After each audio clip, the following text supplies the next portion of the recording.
mas mataas sa atin kasi mas maraming pera. Ang tanong, pera lang ba yung dahilan para magkaroon ka ng self-confidence? O dapat patabayin mo yung utang mo? Agree? Agree.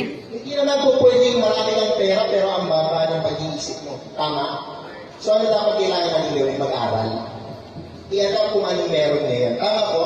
Huwag po kayong madadaon na mamaya yung tao na gabi nyo, mas bata sa inyo, mas marami pera sa inyo. Hindi po ganun yung labanan. Ang labanan dito, mas marami kang alam, mas marami kang skills, mas marami kang kaya, kitain pera. Yun po yun. Hindi naman agad-agad yan yung proseso. Alam nyo kung ano yung pinakamaganda? Ang pinakamaganda ay enjoy yung proseso ninyo. Kasi baka mamaya pagdating mo sa success, hindi, ang hirap maglalabas ngayon dito na, ito pera ko, ito binita ko, ito lahat and everything. At the end of the day, kaya ka pala. Pag pinakitaan ka ng tunay na success, pinakatunay na taong may pera, matataon ka. Parang meron dito, dati sumasali sa Radical, sekretaryo ko. Sinama ko sa lahat, chef, hindi ko pala kaya. Chef, hindi ko pala kaya yung ginagawa ko. Hindi ganun. Gusto mo mismo. Pagtrabaho ka, kumita ka. Pero hindi lang. If you want to buy things without looking price, work without looking time. Tama po?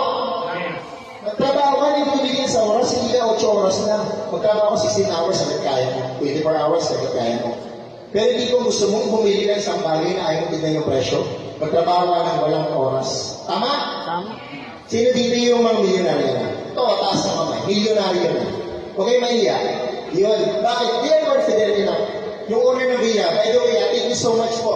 Sa, yun po palakpakan natin ulit kailangan yung ngayon, mas peace na meron tayo ngayon. Yan walang iba. Hindi si Boss. Dito ka naman. Pakilala kita. Napakilala niya sa inyo, tama?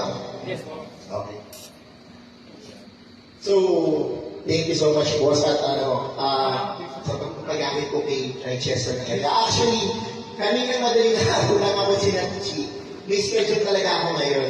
May consultation ako. Pero dahil nga sa banding namin sa pagkakaibigan namin, syempre hindi ka po pwedeng mawalaan dito. They're paying me millions of pesos. Sino dito matalagan namin last sa Failures to Founders? Sir. Okay, I have a client. Kukuha lang namin for 30 minutes how much they pay me.